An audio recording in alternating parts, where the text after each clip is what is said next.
साथियों, स्वागत है आपका हमारे इस चैनल पर। आज हम पढ़ेंगे मैथ के अंदर सर्किल या वृत्त। देखिए, सर्कल या वृत्त क्या होता है। अगर हम बात करें इसकी आकृति की, तो इसकी आकृति इस प्रकार से गोल आकृति होती है और इसके बीच में एक बिंदु होता है, बिल्कुल मध्य में, जिसको हम बोलते हैं केंद्र। अगर हम इसकी परिभाषा की बात करते हैं तो इसकी परिभाषा क्या बनती है भी, अगर कोई भी दिया गया किसी दिए गए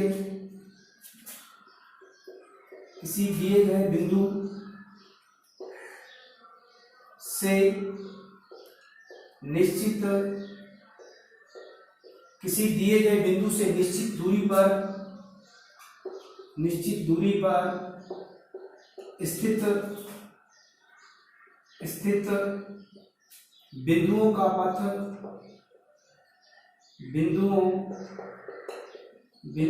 पथ जो है वो वृत्त कहलाता है।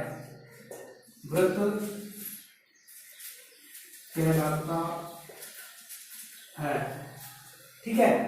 किसी दिए गए बिंदु से निश्चित दूरी पर स्थित बिंदुओं का पथ बिंदु पथ कहलाता है। अगर हम बात करते हैं, अगर यहाँ एक फिक्स बिंदु मान लेते हैं और इस फिक्स बिंदु से कोई निश्चित दूरी पर जो है मान लेते हैं डी दूरी है ये, तो इस निश्चित दूरी पर बिंदुओं का पथ, यानी कि इस प्रकार से बिंदुओं का पथ जो है वो गुजर रहा है। ठीक है, तो ये बिंदुओं का पथ जो गुजर रहा है, ये वाली जो दूरी है इसको हम बोलते हैं वैसे त्रिज्या। ठीक है, और जिस प्रकार से सभी दूरियां जो है समान है, इस प्रकार से पथ गुजरता है बिंदुओं का, वो कहलाता है जो वृत्त। ठीक है, और इसका जो वो बिंदु है, वो बिंदु जो है वो कहलाता है वृत्त का केंद्र। ठीक है, इसको बोलते हैं केंद्र। ठीक है, और इंग्लिश बोलेंगे इसको सेंटर। ठीक है, अगर हम बात करें कि जो ये पथ है, ये जो बिंदुओं का पथ है, इसको क्या बोलते हैं? इसको बोलते हैं परिधि। तो इसको बोलते हैं परिधि, वृत्त की परिधि। ठीक है, या फिर इसको इंग्लिश में बोल देते हैं हम सरकमफ्रेंस। ठीक है, इसको बोलते हैं सरकमफ्रेंस, ये सेंटर हो गया। अगर हम बात करें कि परिधि से केंद्र को मिलाने वाली जो रेखा होती है वो कहलाती है त्रिज्या, यानी कि रेडियस। इसको हम आर से लिखते हैं, ये रेडियस है। ठीक है, अगर हम बात करें कि एक वृत्त है, उस वृत्त के जो है, अगर बात करें कि परिधि के किन्हीं दो बिंदुओं को अगर मिला दे इस प्रकार से, तो वो कहलाती है जीवा। इसको बोलते हैं क्वाड्र। ठीक है, इसको बोलेंगे क्वाड्र, यानी कि परिधि के किन्हीं दो बिंदुओं को मिलाने वाली रेखा वृत्त की जीवा कहलाती है। अगर हम बात करें कि वृत्त जो है, इस प्रकार से हम एक वृत्त के अंदर बहुत सारी जीवा खींच सकते हैं। ठीक है, अगर बात करें कि इस वृत्त की जो सबसे बड़ी जीवा होगी वही होगी जो सेंटर से निकलेगी, वो कहलाती है वृत्त का व्यास। ठीक है, तो ये वाला जो कहलाएगा वृत्त की जीवा, वृत्त की सबसे बड़ी जीवा जो होती है वृत्त का व्यास होता है, जिसको हम बोलते हैं डायमीटर। ठीक है, तो ये हुआ वृत्त का व्यास, वृत्त की त्रिज्या। ठीक है, अगर हम बात करते हैं कि जो व्यास है ये दो त्रिज्याओं के बीच का, यानी कि ये इधर वाला आर है, इधर वाला आर है, यानी वृत्त का जो व्यास है वो 2r जो है, हम इसको 2r भी लिख सकते हैं। ठीक है, अगर हम बात करते हैं आगे, हम बात करते हैं वृत्त के कुछ और पहलुओं पर। देखिए, अगर बात करें हम वृत्त, इस प्रकार से वृत्त है, वृत्त की दो जो है, जैसे वृत्त की ये परिधि होगी तो इसी को हम क्या बोल देते हैं? वृत्त की परिधि। इसको वृत्त की परिधि बोल दो या बोल दो परिमाप। ठीक है, बात एक ही है। ठीक है, अगर बात करें हम दो वृत्तों, एक वृत्त है उसकी दो त्रिज्याएं ले लें और दो त्रिज्याओं के बीच का क्षेत्र, जो जहां पर ये सेंटर पर कोण जो है वो थीटा बन रहा है, ये भी त्रिज्या है, ये भी त्रिज्या है, तो बीच का जो क्षेत्र है और ये वाला जो है, ये परिधि पर स्थित दो बिंदुओं के बीच का भाग जो है वृत्त का चाप कहलाता है। ये वृत्त का चाप, ठीक है, यानी कि इसको बोलते हैं आर्क। ठीक है, ये वृत्त का चाप कहलाएगा। अगर हम चाप के साथ यहाँ पर दो त्रिज्यों के साथ थीटा कोण बन रहा है यहाँ पर, और तो ये कहलाता है दो त्रिज्यों के बीच का क्षेत्र, ये कहलाएगा त्रिज्य खंड, त्रिज्य खंड। ठीक है, तो बात करें हम, ये वाला चाप हुआ, ये त्रिज्य खंड हो गया, दो त्रिज्यों के बीच का क्षेत्र त्रिज्य खंड कहलाएगा, और दोनों त्रिज्यों के बीच कोण थीटा बन रहा है। ठीक है, अगर हम बात करें यहाँ से चाप की, तो ये चाप हो गया, और इस त्रिज्यखंड का क्षेत्रफल जो है वो हम बात करते हैं कि त्रिज्यखंड का त्रिज्या, उससे पहले हम बात वृत्त पे कर लेते हैं कि एक वृत्त का जो है, वृत्त का क्षेत्रफल क्या होता है, क्षेत्रफल। ठीक है, देखो इसका क्षेत्रफल जो होता है पाई आर स्क्वायर होता है, पाई के मान से हम परिचित हैं, पाई जो है 22/7 इसका मान होता है, फिक्स होता है, तो ये अचर राशि है, अचर संख्या है पाई, यानी कि वृत्त का क्षेत्रफल पाई आर स्क्वायर हो जाएगा। अगर हम बात करें वृत्त की परिधि, वृत्त की परिधि की चर्चा करें, तो यहां से ये 2 पाई आर निकलेगा। ठीक है, ये 2 पाई आर है, वृत्त की परिधि जो है 2 पाई आर है, वृत्त का क्षेत्रफल पाई आर स्क्वायर हो गया। अगर हम बात करें यहां से वृत्त की चाप की लंबाई निकालना चाहें, तो देखिए चाप की लंबाई जो है वो निकलेगी परिधि गुना थीटा बटे 360 डिग्री। ठीक है, अगर वृत्त की चाप की लंबाई निकाले, यहाँ पर ये जो चाप की लंबाई है, यहाँ से ये परिधि का जो ये भाग है ये वाला, ये निकालना चाहे तो इसको हम L से लिख देते हैं, तो यानी L की वैल्यू निकालना चाहे तो 2 पाई आर थीटा अपॉन 360 डिग्री। यहाँ पर थीटा जितने डिग्री होगा उतने डिग्री आपको मान दिया होगा, उस मान के साथ में यानी कि दो त्रिज्यों के साथ जो है थीटा कोण झुका हुआ है, और यहाँ पर ये चाप की लंबाई निकालनी है, तो 2 पाई आर थीटा बटे 360, इसको आप हल करोगे तो यहाँ से 2 कट गया, 360 कट गया, तो पाई आर थीटा बटे 180 डिग्री, तो ये हुई L का मान यानी चाप की लंबाई। अगर बात करें इस त्रिज्याखंड का क्षेत्रफल निकालने की, त्रिज्याखंड का अगर हम क्षेत्रफल निकालना चाहें तो वो होगा पाई आर स्क्वायर थीटा बटे 360। ठीक है, तो ये हुआ। अगर हम बात करें इसका क्षेत्रफल निकालना हो, इतने भाग का, अगर इतने भाग का निकालना हो, या फिर ये वाला भी त्रिज्याखंड है, तो ये जो है लघु त्रिज्याखंड है, छोटा त्रिज्याखंड है, और ये वाला बड़ा त्रिज्याखंड है। अगर हमें इसका क्षेत्रफल निकालना है तो pi r square theta upon 360 degree ये फॉर्मूला जो है लगा देंगे। ठीक है, तो आगे हम चलते हैं, अब हम कुछ और चर्चा कर लेते हैं। अब देखिए एक बात आती है कि यहाँ पर त्रिज्याखंड की, उसके बाद आती है अगर ये वृत्त है, इस वृत्त को अगर हम ये जीवा खींचे इस वृत्त की, मान लेते हैं AB ये जीवा है, तो इससे क्या है कि वृत्त के दो भाग बनते हैं, तो ये कहलाते हैं वृत्तखंड, वृत्तखंड, वृत्तखंड कराएंगे। ठीक है, तो ये कराएंगे वृत्तखंड। ठीक है, अब इस वृत्तखंड का अगर हमें क्षेत्रफल निकालना है, तो देखिए क्षेत्रफल निकालने का फॉर्मूला यही है कि अगर यहाँ पर केंद्र है, और केंद्र से अगर हम परिधि ये जीवा के सिरों को मिलाते हैं, तो यहाँ पर थीटा दिया हुआ, ये R होगा।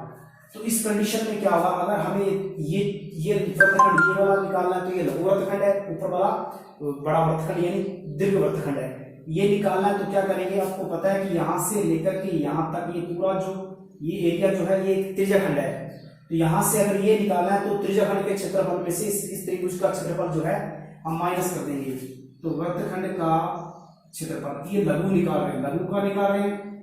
ठीक है, तो ये आपका लघु वृत्तखंड है, इसका क्षेत्रफल निकालना चाहें तो यानी त्रिज्याखंड में से हम जानते हैं कि त्रिज्याखंड का पाई आर स्क्वायर थीटा अपॉन 360, इसमें से अगर आप त्रिभुज का क्षेत्रफल घटा देते हैं तो ये माइनस कर देते हैं, तो ये वाला जो है ये वाला भाग जो है आ जाएगा। तो देखिए अगर आप यहाँ से त्रिभुज का क्षेत्रफल निकालना चाहते हैं तो आप देख सकते हैं, क्योंकि इसका यहाँ पर फॉर्मूला जो है, एक तो ये फॉर्मूला माइनस कर सकते हैं 1/2 आर स्क्वायर साइन थीटा। ठीक है, तो आप ये आर स्क्वायर साइन थीटा जो है वो माइनस जो आप कर सकते हैं, और दूसरी बात इसका फॉर्मूला यहाँ पर आप 1/2 आधार गुना ऊंचाई ये भी लगा सकते हैं। ठीक है, तो जिस हिसाब से दे रखा है, अगर थीटा दे रखा है तो 1/2 आर स्क्वायर साइन थीटा जो है वो आ जाएगा। ठीक है, तो 1/2 आधार गुना जो है ऊंचाई आ जाएगा। ठीक है, तो आप इस प्रकार से ये निकाल सकते हैं। तो ये हुआ आपका लघु वृत्तखंड का क्षेत्रफल। अगर दीर्घ बड़े का निकालना है तो आप क्या करोगे, इस लघु में से लघु निकाल करके और पूरे वृत्त में से लघु माइनस कर दो तो बड़े का क्षेत्रफल बच जाएगा। ठीक है, ये हुई बात वृत्त पर। अगर हम बात करते हैं और एक बार चर्चा कर लेते हैं कि वृत्त की और क्या क्या मतलब विशेषताएं हैं। तो वृत्त की जो गुणधर्म है, वृत्त के जो क्या क्या गुणधर्म और हो सकते हैं। देखिए वृत्त के गुणधर्म यही है कि पहली बात है कि अगर हम बात करें वृत्त की, तो इस वृत्त की बात करते हैं हम, ये वृत्त का केंद्र है। ठीक है, ये वृत्त का अगर हम किससे बनाएं तो ये जो है वृत्त है, ये वृत्त का केंद्र O है। ठीक है, तो अगर बात करें सबसे पहले हम बात करें कि वृत्त, अगर ये वृत्त की जीवा है, ये वृत्त की जीवा है, इस जीवा AB जीवा है और O वृत्त का केंद्र है। तो सबसे पहली बात है कि वृत्त की जीवा पर केंद्र से खींची गई रेखा हमेशा इस पर क्या होती है, लंब होती है, प्लस में साथ में इसको समद्विभाजक भी होती है। ठीक है, यानी कि एक वृत्त की जीवा है, वृत्त की जीवा से केंद्र से खींचे रेखा, तो उस रेखा जीवा पर वो लंब होगी तथा वो मतलब क्या है कि इसको समद्विभाजित करेगी। तो क्या बात है इसमें, क्या कंडीशन बनती है, कंडीशन बनती है कि वृत्त की जीवा पर, वृत्त की जीवा पर वृत्त के केंद्र से, वृत्त के केंद्र से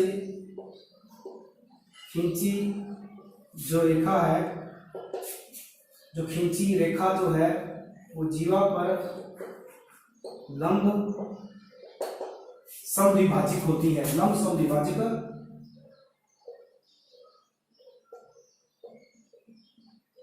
होती है।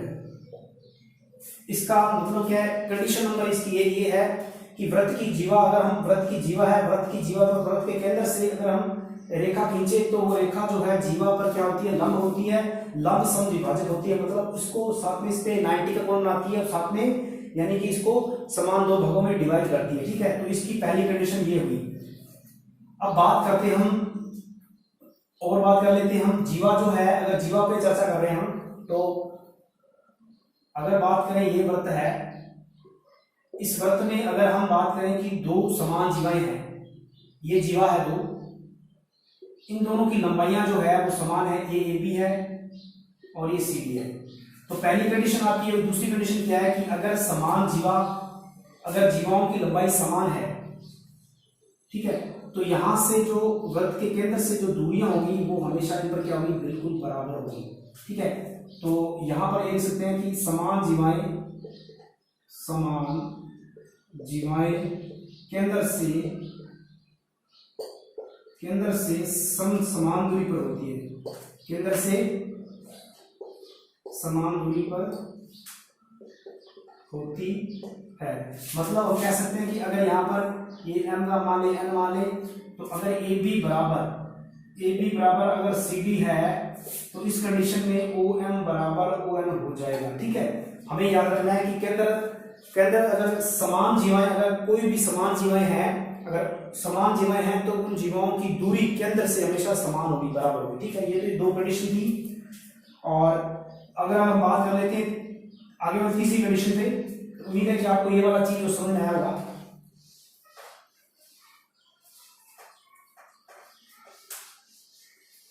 तो अगला देखिए, अगला जो टॉपिक है, अगर बात करें हम कि ये वाली बात होगी। ठीक है, और अगर बात करें हम कि जैसे ये वृत्त है, इस वृत्त पर ये क्या खींच रहे हैं हम, स्पर्श रेखा खींच रहे हैं, ये वृत्त को यहाँ पर टच कर रही है, यानी कि ये स्पर्श बिंदु हो गया, तो यानी कि यहाँ पर ये XY क्या होगी, XY इसकी स्पर्श रेखा होगी इस वृत्त की, ये केंद्र है। तो हम बात करें कि यहां से अगर हम इस पर खींचे रेखा तो ये त्रिज्या होगी, तो त्रिज्या और स्पर्श रेखा के बीच में हमेशा 90 का कोण होता है। तो यहां लिख सकते हैं कि त्रिज्या जो है, त्रिज्या स्पर्श रेखा पर क्या होती है, स्पर्श रेखा पर लंब होती है, स्पर्श रेखा पर लंब होती है। तो ये इसकी यानी कि तीसरा पॉइंट है वृत्त का कि वृत्त पर जो स्पर्श रेखा है, त्रिज्या जो है वृत्त पर स्पर्श रेखा पर क्या होती है, हमेशा लंब 90 का कोण बनाती है। ठीक है, आपस में दोनों परपेंडिकुलर पर झुकी होती है, यानी 90 के कोण पर झुकी होती है। उम्मीद है कि आपको आज की क्लास अच्छी लगी होगी। हम आगे भी इसके गुणधर्म पढ़ेंगे अगले वीडियो के अंदर। तो आप वीडियो को लाइक और शेयर करें। धन्यवाद।